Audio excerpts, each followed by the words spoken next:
nous recevrons une délégation gouvernementale et une délégation de l'opposition, du collectif de l'opposition, pour davantage de précisions sur cet accord qui a donc été signé cet après-midi. Mais avant cela, il y a eu les travaux du Conseil des ministres hier. Au cours de cette réunion, le ministre du Travail et de la Fonction publique a fait au gouvernement une communication sur les dispositions en vigueur au Togo organisant le droit de grève dans les services publics. Au terme de ces dispositions, tout service non fait ou absence de service par suite d'une grève entraîne dans tous les cas, en vertu de l'ordonnance numéro 168 du 4 janvier 1968 portant statut général de la fonction publique et du décret d'application 69-113 du 28 mai 1969, les conséquences suivantes. Une retenue de solde proportionnelle au temps d'absence au service non fait est décomptée selon le barème suivant. 1. Retenue d'un 30e de la solde ou du traitement mensuel par journée d'absence. 2. Retenue d'un 30e également si l'absence ou le service non fait est supérieur à une demi-journée. 3. Retenue d'un 40e si l'absence ou le service non fait a été d'une durée comprise entre 2 heures et une demi-journée. 4. Retenue d'un 50e lorsque l'absence ou le service non fait a été de moins de 2 heures. Toutefois, et à titre exceptionnel, pour tenir compte des difficultés de transport et des tracasseries qui ont empêché bon nombre de fonctionnaires et agents de se rendre pendant plusieurs jours à leur lieu de travail habituel, le gouvernement a décidé de ne pas appliquer le barème des retenues ci-dessus indiqué. Je répète bien, le gouvernement a décidé de ne pas appliquer le barème des retenues ci-dessus indiqué. En conséquence, les soldes et traitements du mois de juin 1991 seront intégralement versés à tous à la fin de ce mois. Vous l'aurez appris depuis l'annonce de ce débat que mes réalisateurs qualifient de grand. Oui, grand, pourquoi pas. Le thème dont nous allons parler ce soir est d'importance, vous comprenez bien, et il évoque une étape décisive de la vie politique de notre nation. Vous savez que depuis l'annonce du processus de démocratisation, ce processus a connu plusieurs étapes, malheureusement des étapes douloureuses, et qui ont abouti finalement à un accord entre le gouvernement et le collectif de l'opposition démocratique. Nous vous avons annoncé dans le journal de 20 heures les principaux points de cet accord. Nous allons vous les rappeler. Et ce débat consiste à aller au-delà de ce qui était annoncé avec ceux qui ont eu l'honneur et le privilège de participer à ce débat depuis son début, à cette concertation, cette négociation. Ils nous diront, iront au-delà des points qui sont évoqués ici. Nous dirons dans quelles circonstances ils ont pu aboutir à cet accord, quel est l'objectif que poursuit cet accord et quels seront les grands projets d'avenir de ce pays à partir de l'accord qui vient d'être conclu entre le gouvernement et le collectif de l'accord de l'opposition démocratique. Alors, quels sont ces principaux accords? Premièrement, le gouvernement accepte l'organisation d'une conférence nationale pour le 24 juin 1991. Deuxièmement, le collectif de l'opposition démocratique suspend l'ordre de grève générale lancé le 6 juin 1991. Troisième point, les deux parties décident de la reprise des travaux du comité préparatoire de la conférence nationale. Quatrième point, l'ordre du jour de la conférence nationale est fixé comme suit. Petit a, débat général sur la vie politique, économique, sociale et culturelle du pays, sanctionné par une déclaration de politique générale. Petit b, mise en place de nouvelles institutions.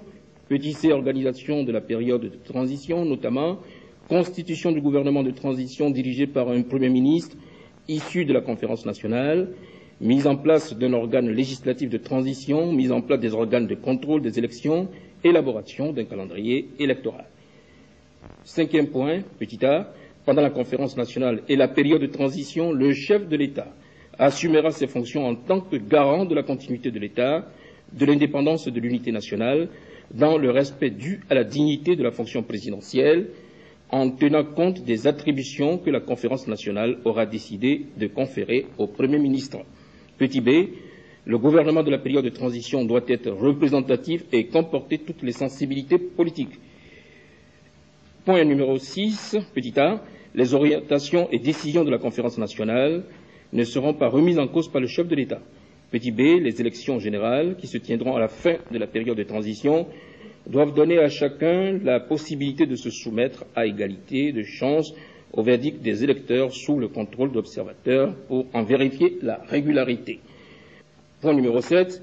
Le gouvernement et le collectif de l'opposition démocratique lancent un appel au calme et à la paix civile. Voilà pour les points d'accord entre le gouvernement et le collectif de l'opposition démocratique. Donc, pour apporter un peu plus d'éclaircissement à nos téléspectateurs, c'est-à-dire à vous, nous avons invité sur ce plateau ce soir le ministre Daoko Péré, ministre de la fonction publique et du travail, le professeur Messan Ninevi, il est président du collectif de l'opposition démocratique, le ministre de l'Intérieur et de la Sécurité, M. Yao Komlavi, et enfin le maître Kofigo, qui est, lui, président de la Ligue togolaise des droits de l'homme et membre du collectif de l'opposition démocratique.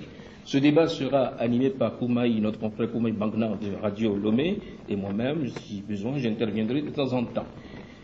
Ma première question va aux membres de l'opposition démocratique. Il y a un point qui peut apparaître comme un détail qui, pour nous, est très important.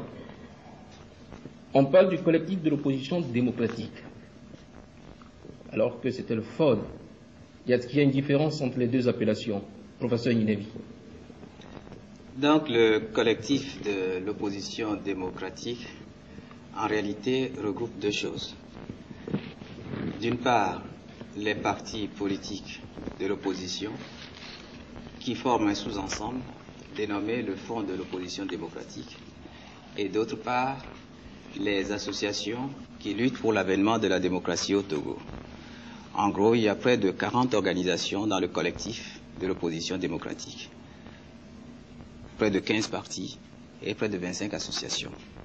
Donc, c'est la réunion du Front de l'opposition démocratique et des associations qui constituent le collectif de l'opposition démocratique.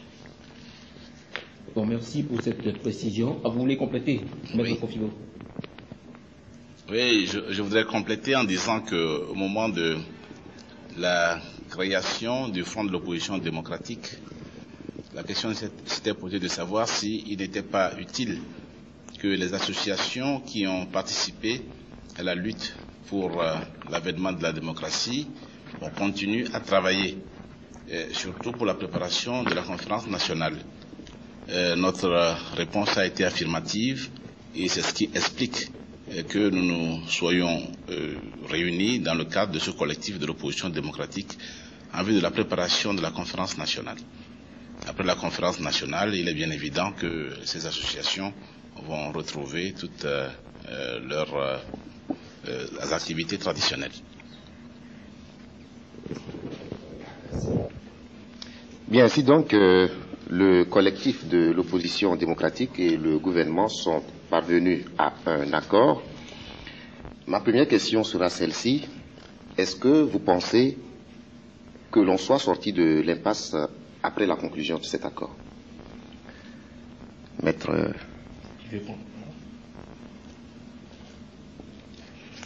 Oui, votre question est de savoir si nous sommes sortis de l'impasse. Je crois que la réponse qu'on peut donner, c'est que tout est mis en œuvre pour que nous sortions de l'impasse. Nous étions dans l'impasse il y a quelques semaines parce que lors de des négociations, nous avons achoppé sur certaines questions fondamentales, et notamment en ce qui concerne la tenue d'une véritable conférence nationale souveraine au Togo. Et actuellement, ce point d'achoppement est levé. Une conférence nationale aura lieu et la date est fixée, c'est le 24 juin. Nous pensons qu'il s'agit là d'une décision importante de gens responsables, aussi bien au sein du gouvernement que de l'opposition, qui est de nature à décrisper l'atmosphère. Monsieur Perret? Oui, je pense qu'effectivement les conditions sont réunies pour dire que nous sommes sortis ou nous allons sortir de l'impasse. Parce que pour nous, il était surtout question de savoir un peu le contenu de la conférence, puisque nous étions habitués à une autre terminologie qui ne venait pas nécessairement du gouvernement. Donc à partir du moment où on change de terminologie, il fallait comprendre le contenu. Je crois qu'à partir du moment où nous sommes parvenus à un accord sur le contenu précis de cette réalité, je pense qu'on peut dire que les conditions sont réunies pour dire que nous sommes sortis de l'impasse. Monsieur Ninevi? Oui, je pense que l'accord est de nature à laisser encore un peu d'espoir sur le plan politique, notamment pour la préparation de cette conférence nationale. Mais pour le moment, il y a quelques appréhensions qui demeurent. Je pense que cette crise a laissé encore quelques cicatrices sur le plan social et il faudrait que ces cicatrices se résorbent très rapidement. Nous avons dit par exemple que le mot d'ordre de grève générale serait levé, mais il faudrait que les conditions puissent permettre aux travailleurs de pouvoir atteindre effectivement leur lieu de travail. Nous posons là les problèmes de sécurité dans les rues, de sécurité dans les quartiers. Et globalement, nous disons que sur le plan politique, nous sommes sortis de cette première impasse. Nous devons tout faire pour ne pas en rencontrer d'autres. Mais sur le plan social, il y a urgence pour que nous puissions rapidement recoller les morceaux, ramener la paix civile pour que le travail puisse effectivement reprendre. Monsieur Komlanvi, est-ce que vous avez quelque chose à ajouter là? Oui, je crois bien parce que sortir de l'impasse aujourd'hui, puisque, comme l'ont dit déjà ceux qui sont intervenus avant moi, le mot conférence nationale, entre-temps, était devenu tabou et nous pourrions dire qu'aujourd'hui, en parvenant à un accord entre le gouvernement et le collectif de l'opposition démocratique, nous pourrions effectivement parler de la possibilité de garantir la sécurité aux citoyens, dans la mesure où, pour cette garantie, il faut nécessairement qu'un certain nombre de facteurs soient réunis. Et le facteur fondamental, c'est que chacun des citoyens puisse se conformer aux règles et aux lois en vigueur. Et à présent, nous pensons que ceux qui érigent, par exemple, des barricades, ceux qui font obstruction au passage ou bien à la libre circulation des autres, comme venait de le dire M. Ninavi, on a connu un certain nombre de problèmes et il était vraiment difficile de pouvoir les résoudre sans que ces facteurs-là soient réunis. Aujourd'hui, nous pensons que c'est une entrave réelle qui est levée et que chacun maintenant doit se sentir responsable devant la loi, devant les règlements, ce qui nous permettrait effectivement de garantir la sécurité aux gens. Oui, monsieur. Oui, à propos de barricades, je voudrais ajouter que, compte tenu du travail qui a été fait au cours de la journée entre le collectif de l'opposition démocratique et le gouvernement, il était attendu que chacune des parties ferait les efforts nécessaires pour que l'apaisement revienne. Et aussitôt sorti de la table des négociations, nous avons pris sur nous un certain nombre à parcourir certains quartiers de Lomé, ceux que nous pouvions parcourir, et nous avons apporté le message à la population, aux jeunes auprès des barricades, qu'un accord était intervenu entre le gouvernement et l'opposition, que cet accord intérimaire est de nature à satisfaire les deux parties et que par conséquent il n'était pas opportun, et surtout que le mot d'ordre de grève générale est levé, que des barricades existent encore dans les rues. Et ces jeunes nous ont écoutés attentivement, ils ont manifesté leur joie et séance tenante, ils ont levé les barricades. Nous les avons même aidés, nous avons mis même la main à la pâte et nous avons levé les barricades. Je fais allusion par exemple au quartier de Baie. Bon, ce que il faut espérer, c'est que la psychose de la peur, parfois justifiée, parfois non justifiée, qui devient le lot dans nos villes et nos campagnes, ne vienne pas compromettre cet effort. Et nous pensons que le gouvernement également contribue, et non seulement le gouvernement, mais également toutes les personnes impliquées dans la situation actuelle doivent comprendre la nécessité, le contenu de l'accord et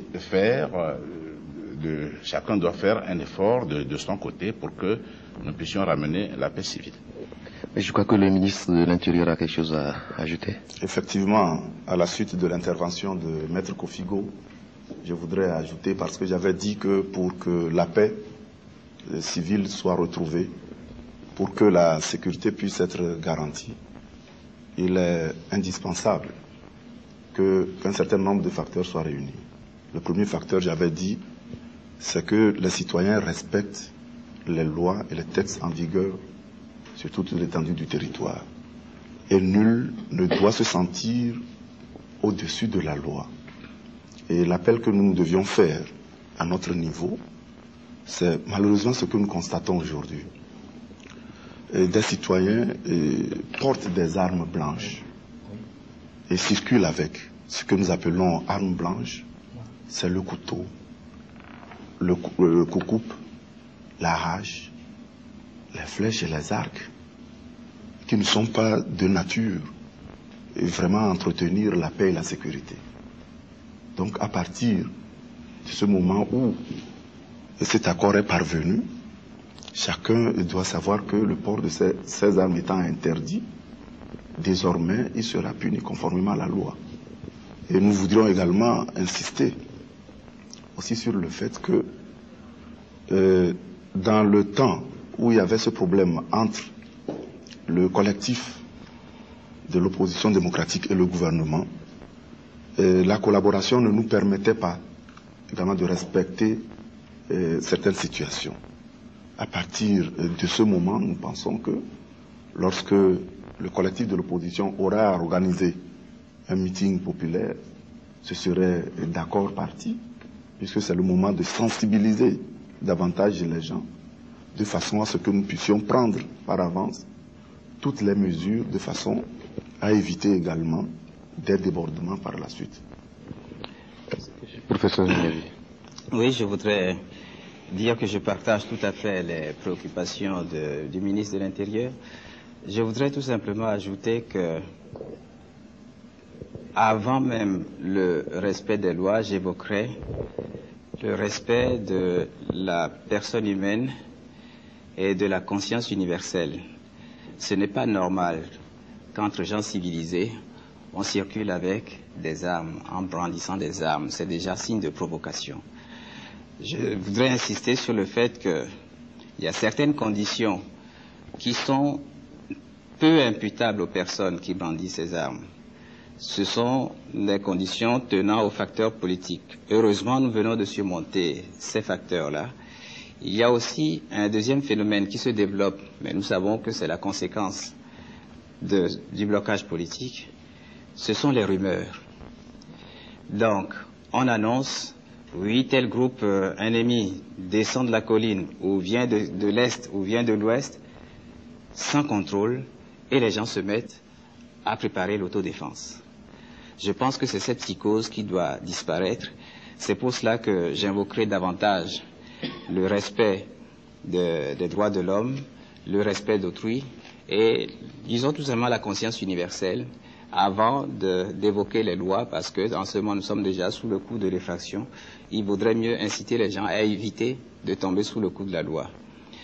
Pour ce qui concerne les manifestations politiques, nous savons que dorénavant les manifestations politiques sont tolérées, sont légalisées, et donc nous essaierons dans la mesure du possible de nous conformer aux lois en vigueur, d'autant plus qu'un esprit de collaboration s'est instauré entre nous dans le souci de sauvegarder la paix civile.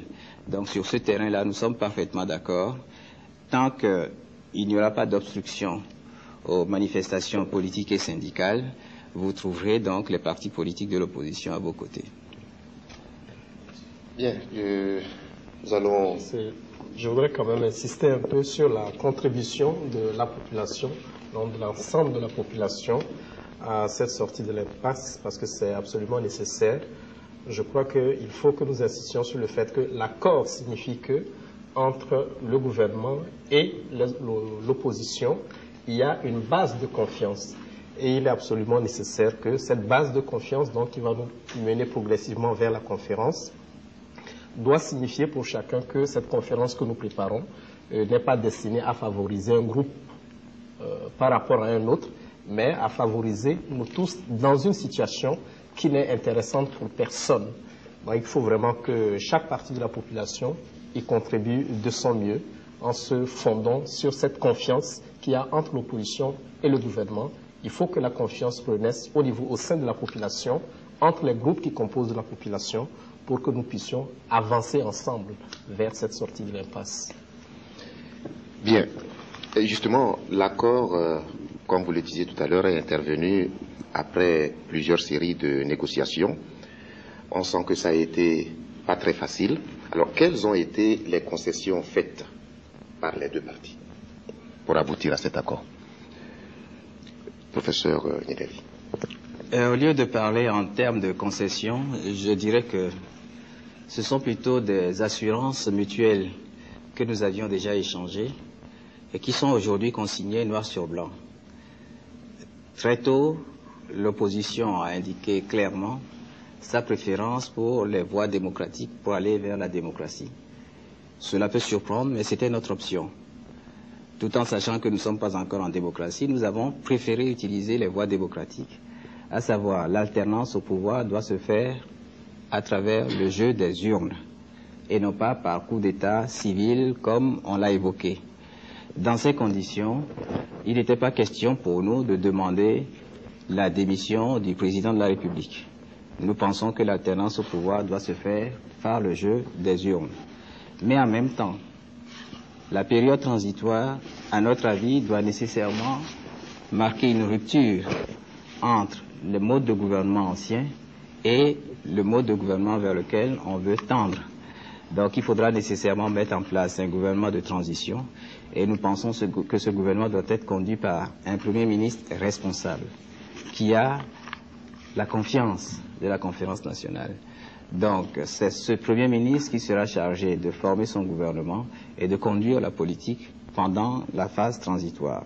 Nous savons que pendant cette phase transitoire, il ne s'agira pas d'innover. Il s'agira tout simplement de gérer un programme minimal qui aura été mis au point par la conférence nationale elle-même. Il s'agira surtout aussi de veiller au bon déroulement des élections.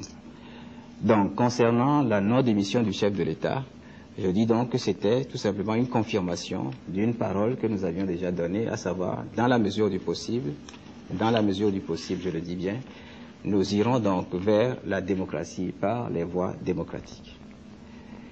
Il y a d'autres points, mais là, je pense que ce sont des garanties mutuelles que nous nous sommes octroyées. Je laisserai la parole à Maître Kofigo pour intervenir sur d'autres points. Je pense notamment au problème de contrôle, de supervision, de vérification de la régularité des élections par des observateurs. Nous pensons que c'est une garantie qui vaut aussi bien pour les uns que pour les autres. Dans la mesure où nous voudrions aborder cette phase de transition dans l'équité, il vaudrait mieux pouvoir recourir à des personnes neutres, tiers, que ce soit des étrangers ou des nationaux. Donc, en ce sens, je disais qu'il ne s'agissait pas de concession d'un camp à un autre.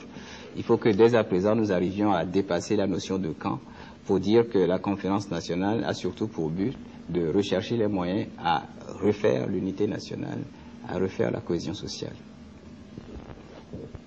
Donc, pas de concession, des garanties, Maître Kofigo? Oui, il faut compléter en disant que au cours des négociations, il est convenu que le gouvernement qui va se dégager dans cette période transitoire va comporter toutes les sensibilités politiques. Si nous voulons ramener la paix sociale, si nous voulons véritablement entrer dans une ère de démocratie, il faut que cette période transitoire, le gouvernement comporte justement toutes les sensibilités.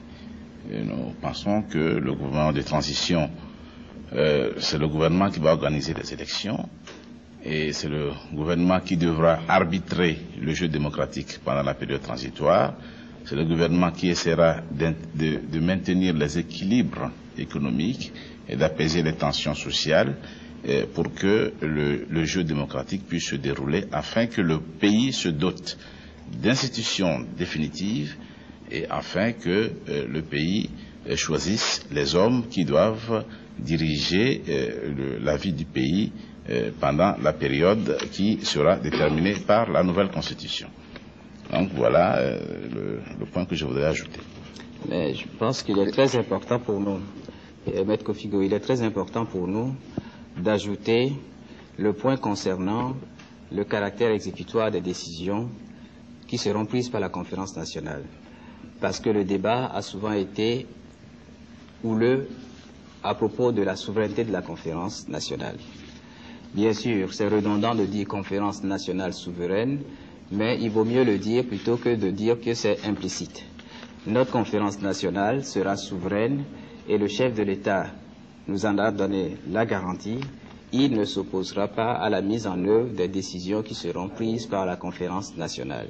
C'est cela que nous appelions la souveraineté de la conférence. Donc notre conférence nationale du 24 juin sera souveraine. C'était donc pas seulement au niveau des termes. Ce n'est pas seulement au niveau des termes, les garanties sont données et là nous avons la parole et même non seulement la parole, nous avons même une lettre du chef de l'État à ce sujet. Ministre Perret. Ouais, je pense qu'effectivement, comme l'ont dit le professeur Inevi et Maître Kofigo, il faut moins parler de concessions que de garanties réciproques. Nous nous sommes donné une base de confiance, nous avons fait un accord, il y a une plateforme de confiance qui a été dessinée.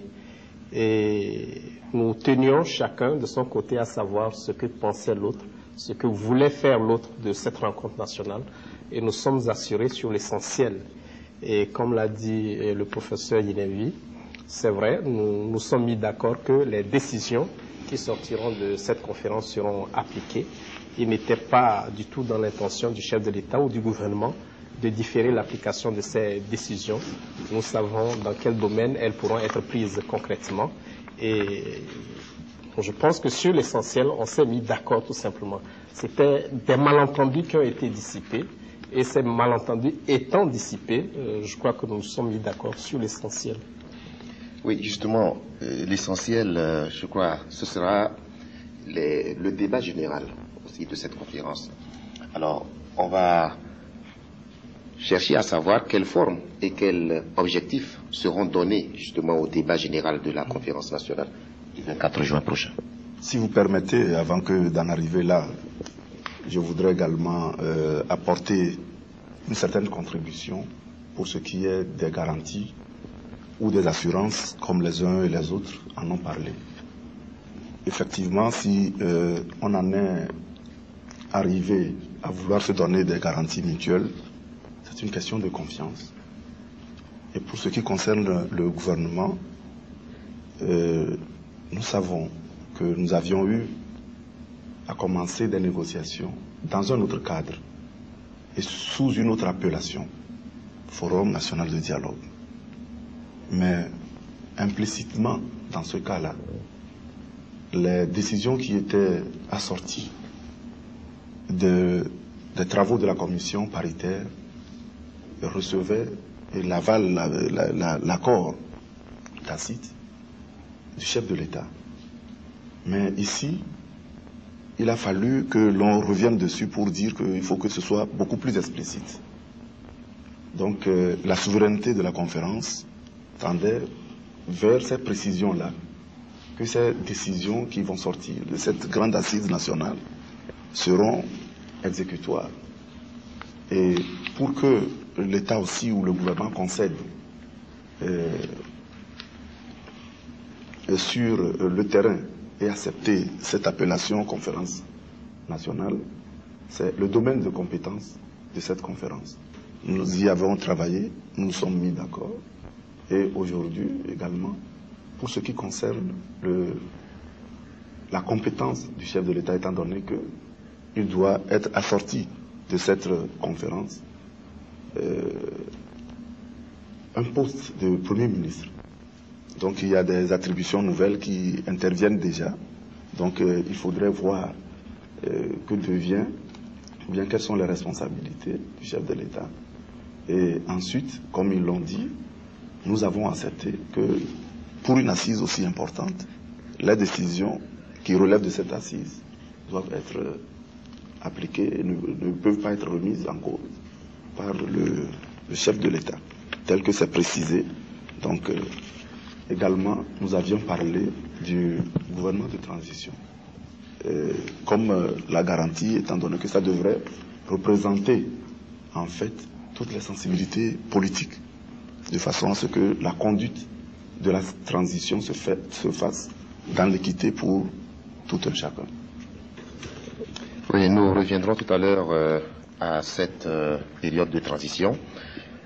Pour l'heure, comme je le disais, quelle forme et quels objectifs seront donnés au débat général de la conférence nationale? Professeur Maître Figo. Oui, la conférence nationale va débuter par le premier point de l'ordre du jour qui est le débat général. Le débat général va consister en une analyse de la vie politique, économique, sociale, culturelle de la nation. Bon, il s'agira de faire en quelque sorte une autopsie de la vie politique togolaise dans tous ses aspects, de voir ce qui marche et ce qui ne marche pas, ou ce qui a marché, ce qui n'a pas marché, et d'en tirer un certain nombre de conclusions. C'est essentiellement en cela que va consister le débat général. Et dans cette première partie, il est convenu que le débat général sera sanctionné par une déclaration de politique générale qui va orienter la vie politique de la nation, sans doute déjà à compter de la période de transition, mais surtout lorsque les nouvelles institutions et les hommes qui vont les incarner après les élections seront en place. Monsieur Nilevi? Oui, c'est tout à fait cela. Disons que le débat général pourrait être très structuré.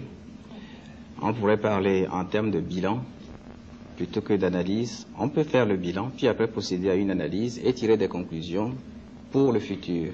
Et c'est ce qui sera résumé dans la déclaration de politique générale.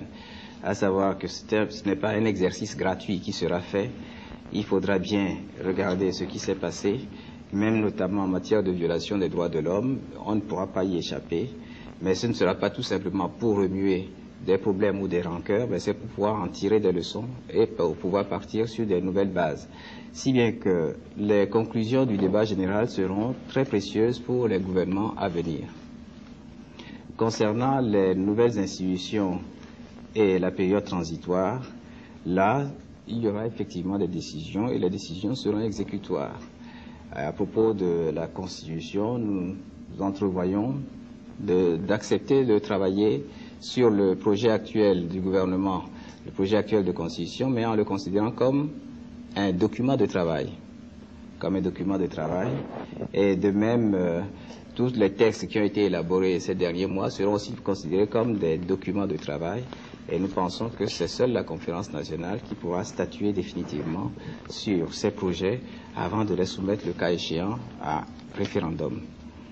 Concernant la période transitoire aussi, les organes de la transition aussi seront mis en place d'une manière souveraine par la conférence nationale et les attributions, de même les tâches à conduire pendant cette période et ainsi que l'échéancier pour les élections devront être déterminés par cette conférence nationale. Si bien que nous avons là un ordre du jour très précis avec chaque fois les buts attendus pour chaque point inscrit à l'ordre du jour. Monsieur le ministre de l'Intérieur. Oui, je pense que au-delà du débat général, le professeur Ninavi a touché de près également l'ensemble de l'ordre du jour présumé pour la conférence. Mais pour revenir à ce qui concerne le débat général, comme je le disais tout à l'heure, parce qu'une fois que les choses ne sont pas précises, on ne sait pas ce qu'on met sous tel terme, ou bien quel est l'objectif que l'on poursuit. Donc c'est là également un point capital de nos discussions. Et cela aboutit au fait qu'un débat général est nécessaire, il est indispensable pour que nous puissions voir effleurer tout l'horizon, aussi bien politique, économique, sociale et culturelle de la nation. Donc, c'est un débat général, pas pour prononcer des sentences contre tel ou bien tel autre, mais un débat général dont on doit dégager une déclaration qui doit désormais conduire les gouvernements à venir dans la mesure où nous voudrions faire une certaine mutation. Nous passons d'un système à un autre. Il faudrait qu'on analyse le passé pour pouvoir tirer des conclusions et en faire des garde-fous pour pouvoir prévenir également l'avenir. Mais comme il l'a ajouté, il convient de le rappeler que les décisions vraiment applicables portent surtout sur les 2 derniers points de l'ordre du jour. Je viens de le dire dans le 2e point, c'est les nouvelles institutions. Et pour ces nouvelles institutions, il n'est pas question de revenir sur ce que venait de dire monsieur le professeur Ninevi, puisque nous nous sommes entendus sur ce détail que ça porterait notamment sur la Constitution, le projet de Constitution et sur les lois organiques, de façon à ce qu'on puisse vraiment cerner les principes qui vont désormais gouverner le système démocratique, pluraliste, que nous appelons tous de nos voeux.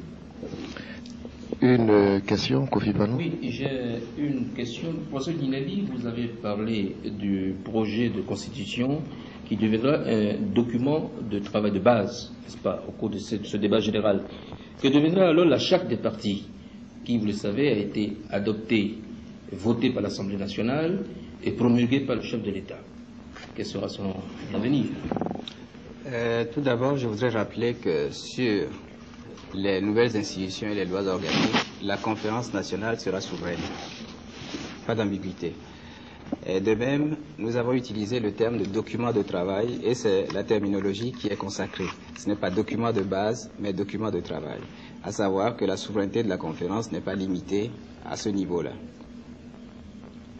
La conférence sera libre d'utiliser ce document et de l'amender comme il voudra.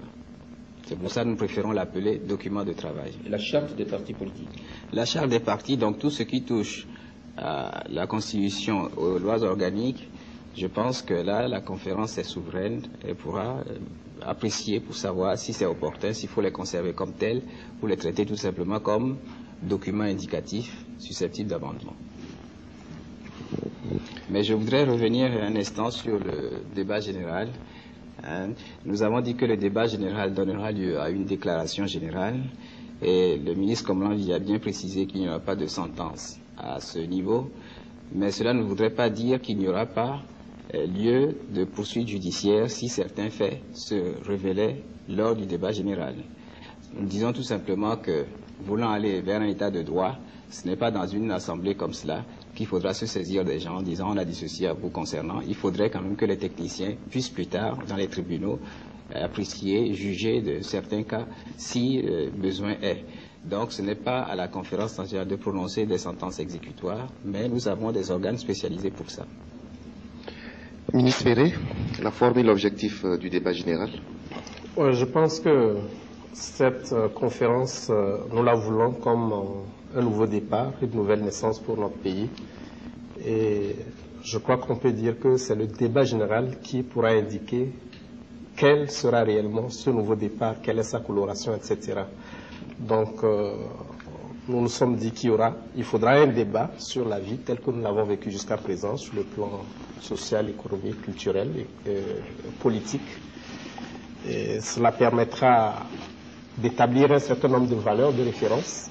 Je dis bien un certain nombre de valeurs parce que chacun a son appréciation de la vie qu'il a menée ou que nous avons menée ensemble. Et les appréciations peuvent ne pas coïncider, mais toujours est-il que, en passant à travers plusieurs appréciations, on peut déterminer un certain nombre de valeurs qui vont indiquer, donner la direction dans laquelle il faudra orienter la nouvelle vie.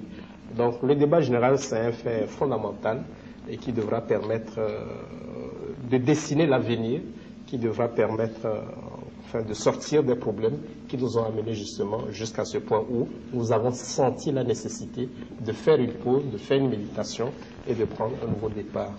Je voudrais aussi en venir un peu à la charte des partis pour dire que, le problème qui a été posé, la question qui a été posée est certainement opportune et la réponse également.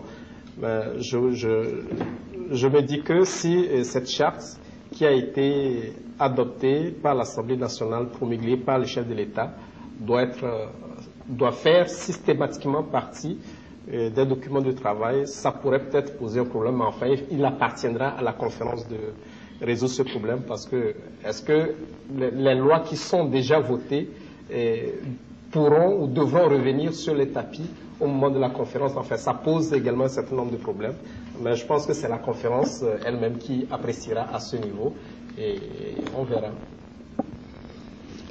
Bien, alors nous avons parlé de l'objectif assigné au débat général de la conférence.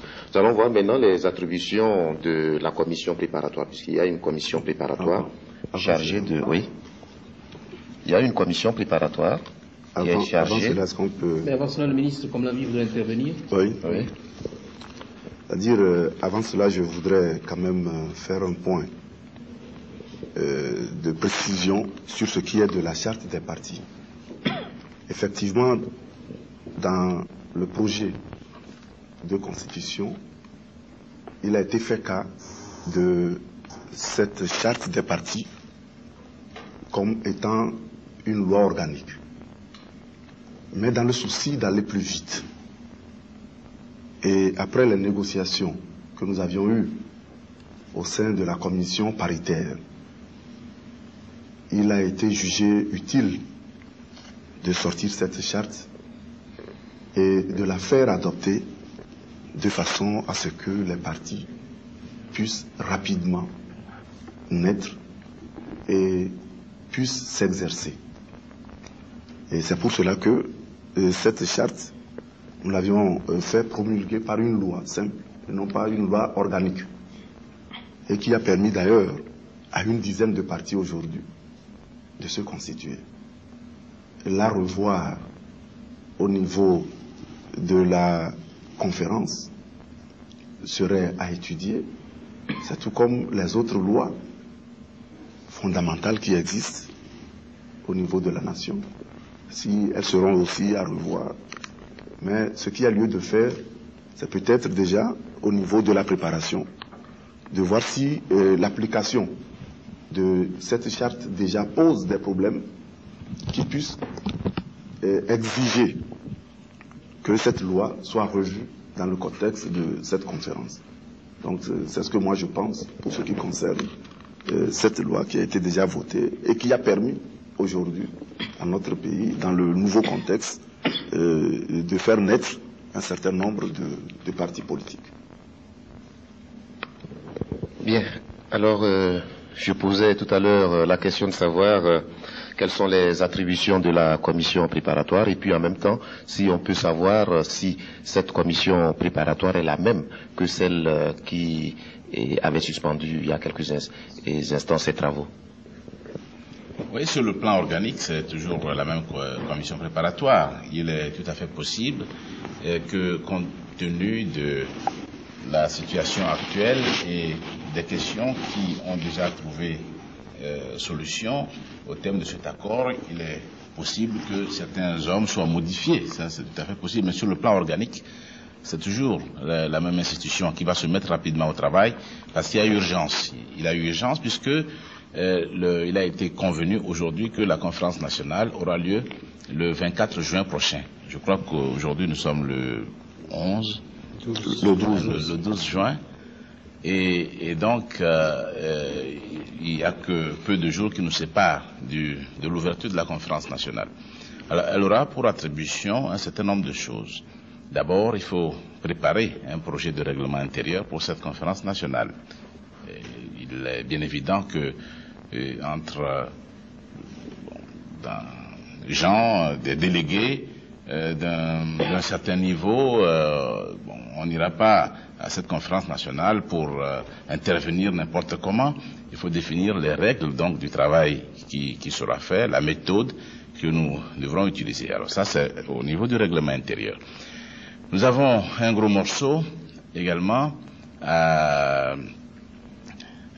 qui vient, c'est la composition des délégués à la conférence nationale. Et sur ce point, je voudrais lever tout de suite une ambiguïté qui s'est glissée dans l'esprit de certains. Si nous décidons, et maintenant c'est décidé, que cette conférence sera nationale, il est bien évident qu'au niveau de la commission préparatoire, tout doit être fait pour que pas tout le monde, pas les 3 500 000 Togolais participent à cette conférence. Cela ne sera pas possible, mais il faut que ce soit la nation qui participe à cette conférence. Et donc, les partis politiques, les associations, etc., etc. Je ne veux pas anticiper sur le projet de document qui a été élaboré au niveau du collectif des organisations démocratiques. Je sais que le gouvernement aussi a son idée sur la question. Nous allons mettre tout cela ensemble, mais le principe est clair. Il ne s'agira pas d'une conférence sectorielle entre certaines personnes ou d'un club, de gens d'une certaine catégorie, mais tout sera mis en œuvre pour assurer une large participation, une large représentation de toutes les sensibilités qui sont les acteurs de la vie socio-économique, politique, etc. de notre pays. Il y aura également un certain nombre de problèmes techniques. Des délégués vont venir de l'intérieur du pays. Donc, il faut étudier les questions de transport. Éventuellement, comment assurer leur survie, si j'ose dire, pendant la période de la conférence. Il y a des problèmes de budget, combien cette conférence va nous coûter, combien de temps ça va durer, où allons-nous trouver l'argent, ou comment allons-nous trouver l'argent. Il y aura des problèmes de secrétariat, etc. Enfin, il y a des détails techniques qui sont d'importance, qui devront être réglés. Et il était convenu déjà d'ailleurs, dans le cadre des travaux de la commission mixte paritaire, que la conférence se déroule en un lieu donné. Ce lieu s'appelle pour l'instant la maison du RPT, mais je crois que au cours des travaux de la commission mixte paritaire, il était acquis que la maison du RPT doit être rebaptisée pour tenir compte de la nouvelle réalité politique du Togo. Donc je pense pas que le gouvernement reviendra sur ce principe qui est déjà acquis. Je crois que Kofi Panou a une question. Oui, j'ai une question qui porte sur le gouvernement de transition. Il est dit dans ce document que ce gouvernement de transition doit comporter toutes les sensibilités. Ça veut dire que si demain nous nous trouvons en face de 100 sensibilités, les 100 vont faire partie du gouvernement, ou 40 partis, il y aura 40 membres du gouvernement. J'anticipe un peu, mais est-ce que vous déjà pouvez nous donner une idée, rassurer les téléspectateurs qui nous écoutent, qui veulent avoir des précisions sur ce point précis? Merci. Effectivement, ça pourrait venir à l'esprit, cette question de savoir comment départager les nombreux partis et nombreuses associations. C'est pour ça qu'on a parlé plutôt de sensibilité. Sensibilité, ça veut dire toute une famille. Donc, sensibilité, ça ne veut pas dire chaque parti représente une sensibilité. Donc, une sensibilité, on peut retrouver dans une sensibilité plusieurs partis. Donc, il va falloir, si vous voulez, regrouper un peu par famille les partis afin d'assurer quand même la présence de toutes les sensibilités dans ce gouvernement de transition.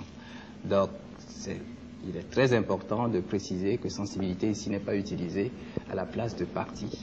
Est-ce qu'on peut penser en ce moment-là que le collectif de l'opposition démocratique est déjà une seule sensibilité? Non, je pense que sensibilité ici voudrait dire les orientations politiques des partis. Dans un collectif, c'est un collectif comme le mot veut bien le dire. Il ne s'agit pas d'une union ou d'une alliance, il s'agit tout simplement d'un collectif, d'un agrégat de partis qui s'entendent globalement sur un projet ponctuel. En l'occurrence ici, c'est la préparation de la conférence nationale et en filigrane aussi l'avènement de la démocratie. Mais au-delà, les partis ont leurs lignes politiques différentes. Donc, il n'y a pas qu'une seule sensibilité dans le collectif. Il y a plusieurs sensibilités et il va falloir dénombrer déjà le nombre de partis, essayer de voir le nombre de sensibilités que l'on peut identifier. C'est comme quand vous avez un tas de maïs, vous pouvez les mettre dans un seul sac, vous pouvez les mettre dans 10 sacs, ça dépend.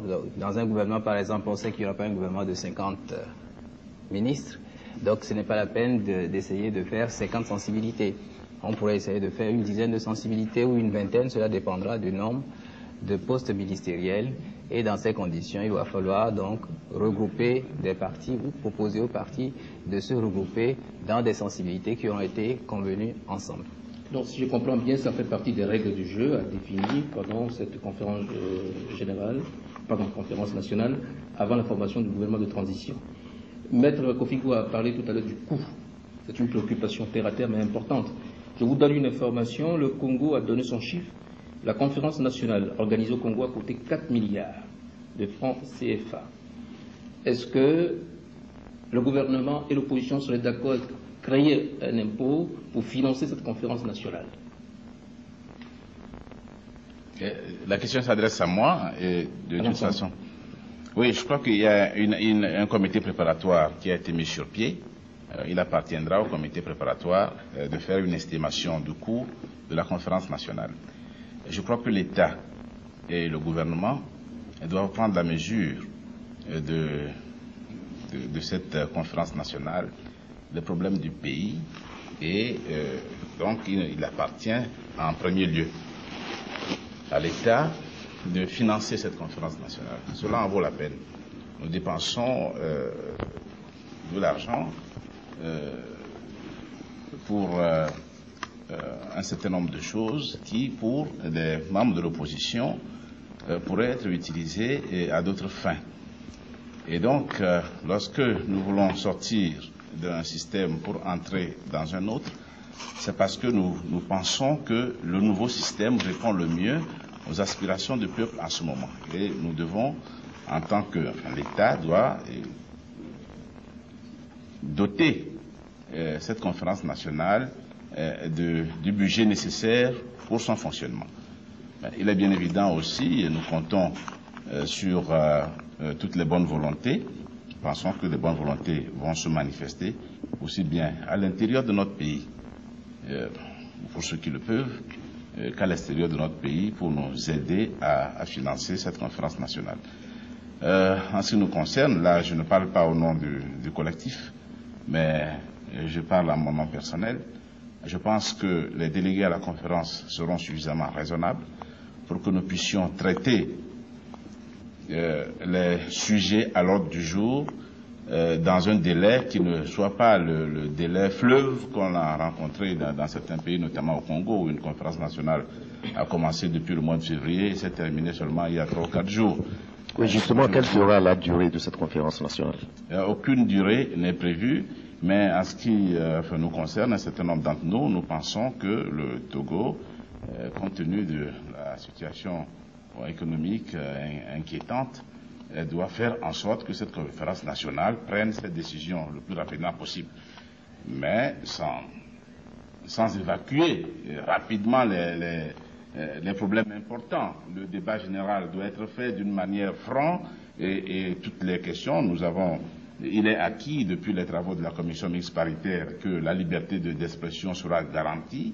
On fait confiance aux Togolais pour que les débats se situent à une certaine hauteur, soient empreints d'une certaine dignité. Les débats doivent être profonds pour que les vrais problèmes de la nation soient évoqués sans crainte, sans peur.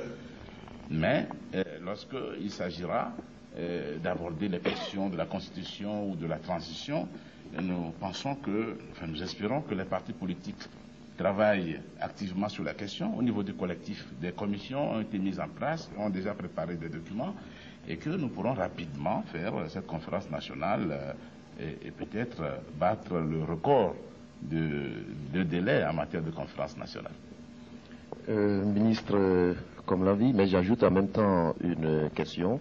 Est-ce qu'on peut savoir si certains partis et associations qui avaient réclamé leur participation à la commission de préparation, à la commission préparatoire de la conférence, si ces partis ou ces associations-là vont se retrouver dans l'actuelle commission préparatoire? Oui, je vous remercie pour cette question. C'est une question qui avait été évoquée dès la première réunion que nous avons eu à tenir avec le collectif de l'opposition démocratique. Pourquoi cette question était revenue? C'est parce que le gouvernement entre-temps, qui avait engagé une discussion avec le phare, et comme le phare venait à être dissous, et qu'on devrait reprendre maintenant avec le collectif de l'opposition démocratique, on change déjà la dénomination. On avait craint que d'autres sensibilités non représentées au sein de l'opposition ne reviennent réclamer autre chose.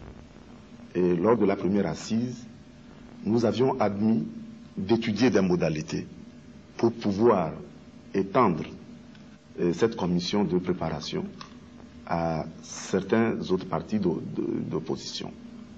Et nous l'avions dit, mais comme vous le savez, une commission de préparation doit quand même avoir une certaine limite. Au-delà d'un certain nombre, le travail devient pratiquement difficile. Ce que nous pourrions faire, c'est comme au sein de la commission constitutionnelle qui avait été mise en place, on reçoive des idées de tout un chacun sur les différents thèmes retenus pour cette conférence-là.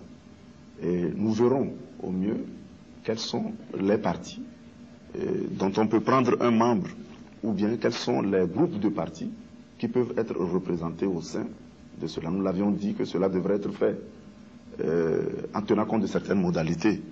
Nous ne sommes pas venus ici pour nous accuser parce que nous savons que, entre-temps, le collectif s'était agrandi sans que nous ayons eu à appliquer ces modalités. Mais une fois que nous sommes parvenus à un accord, nous n'allons plus revenir sur ces choses, mais c'est que ces modalités doivent continuer d'être étudiées de façon à recevoir le plus que possible des avis de gens, de façon à ce que la préparation se fasse. Si nous avons insisté, c'est parce que de la préparation de cette conférence dépendra de la durée et également des résultats qu'on pourra en dégager. Et en posant tout à l'heure la question qui nous est parvenue avec l'exemple du Congo, nous savons que nos pays se regroupent sous le signe de pays sous-développés, mais malheureusement ne présentent pas les mêmes caractéristiques.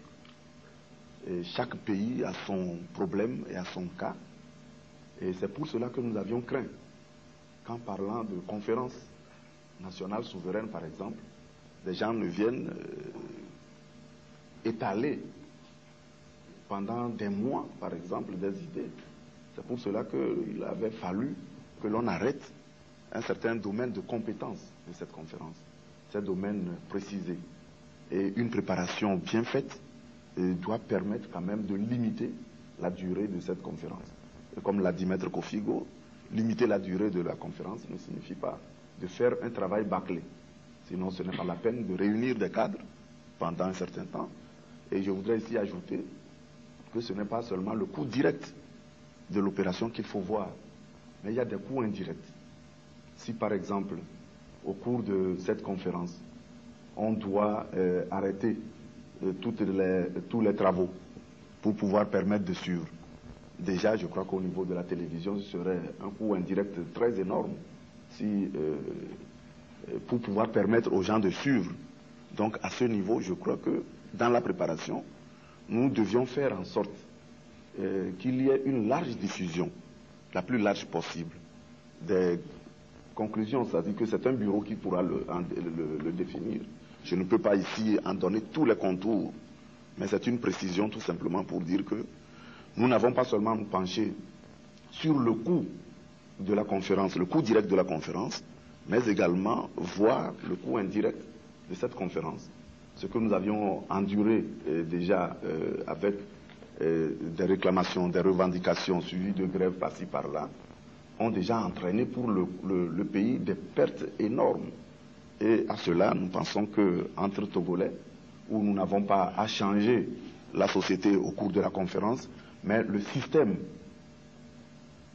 politique en place, donc une bonne préparation doit pouvoir quand même nous permettre de limiter. La préparation indiquera également comment cela se fera de manière à éliminer le plus que possible également les coûts indirects de cette conférence.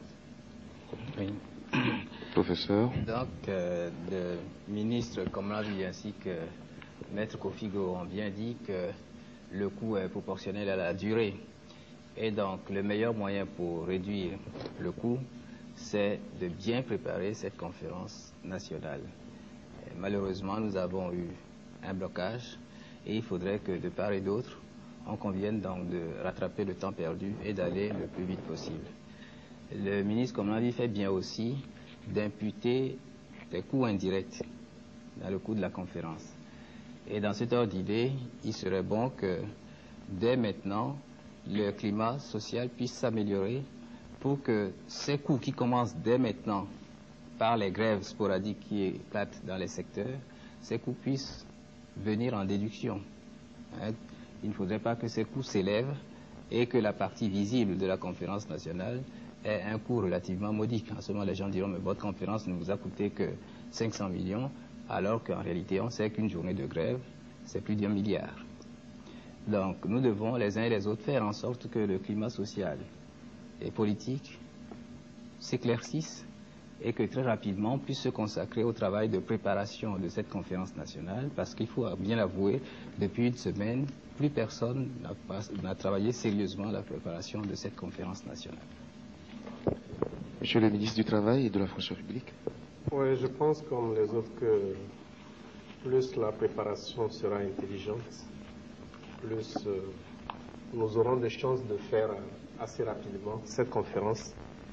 Et je pense que jusqu'à présent, nous tous nous sommes employés à préparer intelligemment cette conférence. Et malgré le retard que nous avons pris pour un certain nombre de questions, je pense qu'il y a lieu de considérer quand même que ça fait assez longtemps que nous la préparons. Et même les blocages que nous avons connus constituent des étapes nécessaires de la préparation, en ce sens que, comme nous avons pu les débloquer, et comme nous sommes arrivés à une phase de confiance, du moins entre les principaux partenaires, je crois que le reste devra se dérouler assez normalement dans la mesure où nous allons continuer à baliser la voie que va suivre cette conférence nationale. Je voudrais ajouter que, enfin, pour répondre encore une fois à celui qui a posé la question, je voudrais demander à la personne de ne pas considérer que c'est dans la mesure où on aura participé à la préparation qu'on pourra participer à la conférence également. Donc c'est deux choses différentes. On peut ne pas préparer et participer.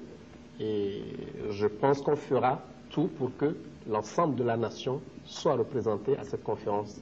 De même, je voudrais préciser que même si M. Kofigo, en parlant de la composition, a cité les partis, les associations, on ne va pas se limiter aux partis, aux associations. Donc, je crois que les couches socio-professionnelles seront certainement considérées. Et c'est d'ailleurs le rôle du comité préparatoire d'examiner toutes ces questions. Il faut que les gens soient sécurisés en ce qui concerne leur participation. Voilà, c'est ce que je voulais ajouter. Oui, Maître Kofigo. Oui, je voudrais sur ce point dire que je suis heureux que le ministre Piré parle de couches socio-professionnelles associées. Parce qu'il s'agit là justement du projet, je peux en dire un mot, du projet qui a été élaboré au sein du collectif de l'opposition démocratique et qui est prêt à être proposé à la commission préparatoire. Ce projet se compose de 3 parties. D'abord les couches socio-professionnelles qui vont envoyer leurs délégués. Donc toutes les couches socio-professionnelles, les syndicats, les milieux des professions libérales, des commerçants, les fonctionnaires et autres, les hommes d'église, les grands corps de l'État, les paysans, etc. Et donc il y a donc dans notre projet une représentation par couche socio-professionnelle, et puis il y aura une représentation par les partis politiques et les associations qui pourront avoir donc un quota de représentation. Et puis on a même pensé à un petit groupe d'observateurs, par exemple certaines associations à caractère philanthropique et à caractère philosophique, qui pourront également participer à cette conférence nationale. Mais tout cela, c'est un avant-projet qui devra être soumis au comité préparatoire qui va commencer à travailler, enfin, nous l'espérons peut-être dès demain ou dès après-demain, et qui va discuter cela avec les délégations gouvernementales. Monsieur le ministre, comme l'a dit. Oui, je voudrais apporter une contribution, mais je me réjouis que Maître Kofigo ait dû reprendre pour dire que c'est un avant-projet, parce que ce point n'a pas encore été discuté. Et comme ce n'est pas discuté, donc il a donné un avant-goût de leur point de vue. Donc nous ne pouvons pas en faire vraiment cas ici, puisque ça doit recueillir l'avis de la commission préparatoire avant d'être ressorti. Bien, nous avons donc parlé de la durée de la conférence nationale, des attributions de la commission préparatoire de cette conférence. Il y a également une durée qu'on aimerait connaître, si possible, c'est celle de la période transitoire. Professeur Guineri. Oui, comme le disait le ministre Komlavi, cette question n'a pas encore été abordée, ni en commission préparatoire, à plus forte raison à la conférence nationale, parce que, en tout état de cause, la durée de la période transitoire ne saura être fixée avant la conférence nationale. C'est la conférence nationale qui, après avoir effectué le débat général et après avoir dégagé les grandes orientations, de même les grandes orientations de la Constitution, les lois organiques, etc., c'est seulement la conférence nationale qui pourra annoncer une durée pour la période transitoire. Il peut y avoir tout simplement échange de points de vue dans la commission préparatoire, mais je ne pense pas que cette décision pourra s'imposer à la conférence nationale. Oui, on a déjà, en ce qui concerne la conférence nationale, on a parlé d'avantages et d'inconvénients, notamment en matière de coût de cette conférence nationale, au cas où elle durerait un peu trop. Est-ce qu'il y a des avantages ou des inconvénients à ce que la transition, la période transitoire, dure ou ne dure? Oui, la période transitoire peut être très brève, mais il faut dire que nous sortons d'un système pour entrer dans un autre. Les partis politiques n'existaient pas il y a 2 mois, du moins pas officiellement, et donc il va falloir que ces partis politiques puissent s'implanter véritablement et prétendre parler au nom de la population, pas seulement dans leur préfecture d'origine ou bien dans le quartier du fondateur, mais sur toute l'étendue du territoire. Et cela, ça prend du temps. Ça prend du temps. Donc, mettre par exemple une période transitoire de 3 mois, à mon avis, serait tout simplement bâcler les élections parce qu'il n'y aurait pas de sens. Les électeurs n'auront pas le temps de connaître les grandes lignes des partis et souvent on assistera à ce qui est classique en Afrique. Les gens vont voter parce qu'ils sont cousins d'un tel ou bien ressortissants du même village ou de la même préfecture qu'un tel. Donc si on veut vraiment que la démocratie s'implante et que le multipartisme entre progressivement dans les mœurs, il faudrait quand même donner un peu de temps aux gens pour s'habituer. Typiquement, je ne pense pas une période transitoire qui dure moins de 6 mois, peut-être 1 an même serait raisonnable, mais tout cela, ce sont tout simplement des points de vue purement personnels et même pas encore arrêtés. Donc on n'en a pas discuté au sein du collectif, on n'en a pas discuté au sein du comité préparatoire. Et en tout état de cause, je pense que cela relève des points de souveraineté de la conférence nationale. Monsieur Perret. Oui, cela est évident qu'on ne peut pas fixer à l'avance la durée de la période de transition. Cette durée est nécessairement liée aux tâches qui seront assignées au gouvernement de transition. Et je pense qu'il appartiendra à la conférence d'apprécier. Une question. Est-ce que le ministre prévu par le gouvernement de transition, qui va diriger ce gouvernement donc, sera éligible chef d'État? Est-ce qu'il peut prétendre candidat à la présidence de la République par exemple? Monsieur le ministre. Nous pensons qu'il est bon à ce moment précis de ne pas prétendre répondre à toutes les questions qui seront soulevées au niveau de la conférence. Et ces questions-là relèvent d'un certain nombre d'invariables, d'impondérables, nous devions pouvoir les étudier et les affiner au sein de la conférence. Voir pourquoi est-ce que le ministre sera ou non éligible. Et c'est à la conférence, vraiment dans le cadre de l'organisation de la période transitoire, à en décider. Donc il est inopportun actuellement de pouvoir présumer à cela. Bien.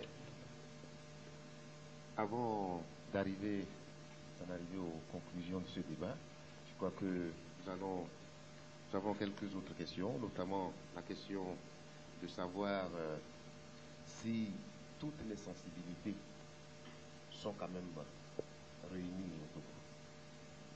Toutes les sensibilités nationales sont revenues au pays depuis l'amnistie. Vous voulez parler des exilés? Oui, des sensibilités. Enfin, je prie vous préciser votre... Oui. Oui, les partis à l'extérieur ou les associations qui sont restées à l'extérieur.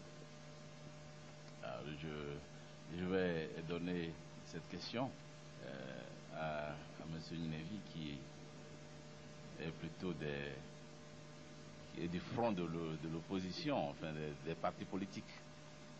Oui, je voudrais rectifier encore une fois la confusion possible entre sensibilité et parti ou association. Donc j'ai dit tout à l'heure qu'une sensibilité, ça peut être tout simplement toute une famille, tout un sous-ensemble ou un petit paquet de partis ou d'associations. Donc on ne peut pas dire qu'une sensibilité est revenue ou n'est pas revenue au Togo. Mais par contre, on peut se demander si tel mouvement ou telle association ou tel parti connu en exil à l'extérieur est rentré ou pas. Je dois dire que depuis la proclamation de l'amnistie générale, nous avons vu beaucoup de camarades rentrer au Togo et souvent ce sont des leaders ou des créateurs de mouvements qui exerçaient à l'étranger. J'en connais au moins 3 ou 4 qui sont déjà rentrés et nous pensons que dans les prochains jours, un certain nombre vont aussi se joindre au collectif.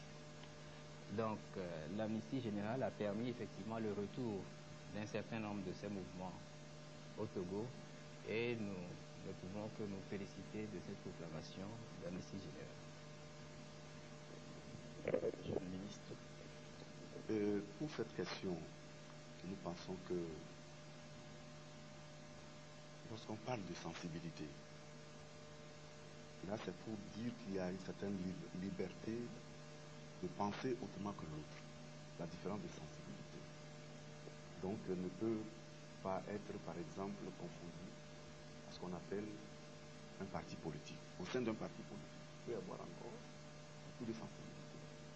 C'est pour cela que lorsqu'on avait dit des sensibilités, un gouvernement de transition avec des sensibilités, nous on avait pensé un gouvernement d'union nationale, mais tenant compte par exemple de l'opposition dans son ensemble, et même de ceux qui, par exemple, ne sont pas forcément de l'opposition, ceux qui s'expriment.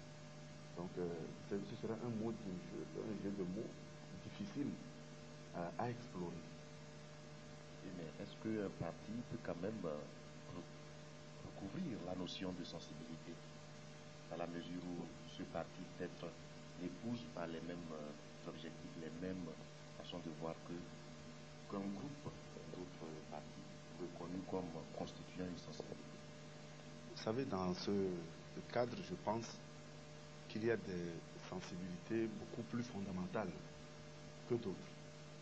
Parce qu'on ne peut pas identifier un parti seulement à une certaine sensibilité. Ça peut être tourné vers beaucoup plus vers le social, beaucoup plus vers l'économique et autres, mais c'est un ensemble. Donc les sensibilités, quand on parle de sensibilité, c'est dire qu'il y a une certaine diversité dans l'opinion et la façon de voir les choses. Donc c'est ça les sensibilités en tant que telles. Et se distinguent les unes par rapport aux autres par telle position beaucoup plus prédominante par rapport à l'autre. Donc sensibilité en tant que telle est liée ça à un parti. C'est trop restrictif. Professeur Ninevi. Je crois qu'il faut prendre le mot sensibilité dans son contexte ici.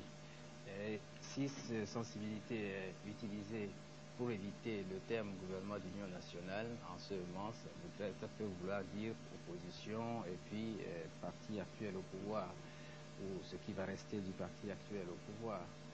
Mais je pense que, à dessein, le fait d'utiliser le mot sensibilité prouve encore une fois que l'on évite de faire les décisions avant la conférence elle-même.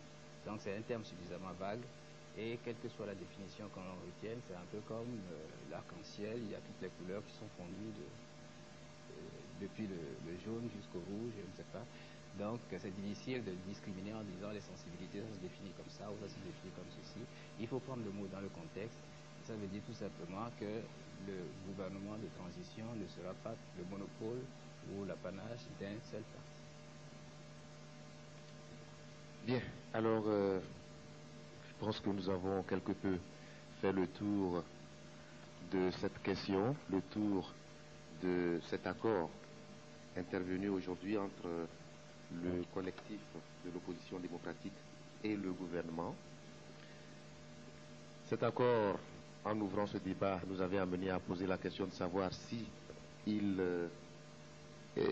levait pratiquement l'impasse. Alors, à ce propos, quel message d'apaisement les uns les autres avez-vous à apporter à la population togolaise, Monsieur le ministre Péré?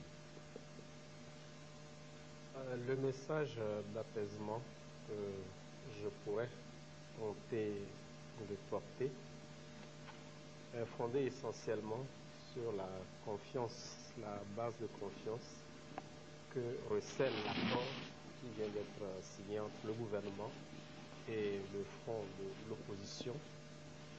Et j'insiste là-dessus pour dire que il est absolument nécessaire au sein de la population une confiance vienne à l'image de cette confiance entre le gouvernement et l'opposition représentée par le FOD.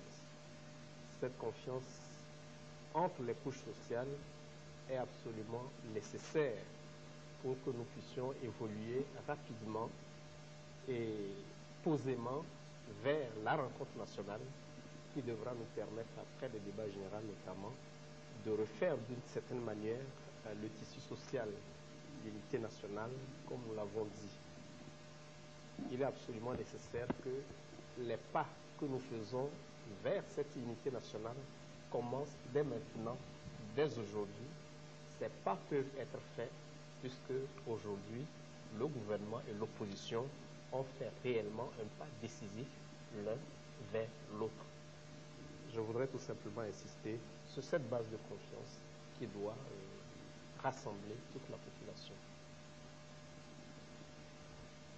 Maître Kofigo?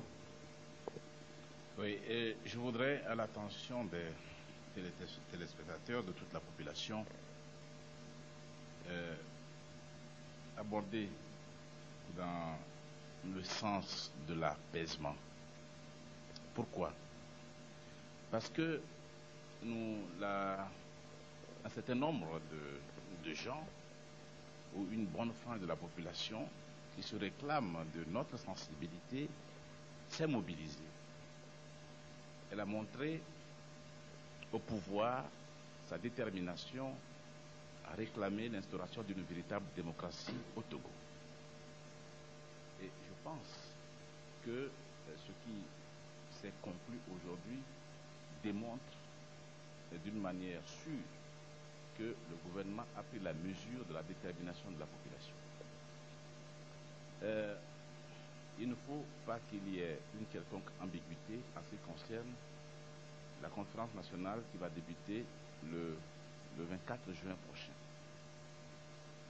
La population a réclamé une conférence nationale souveraine.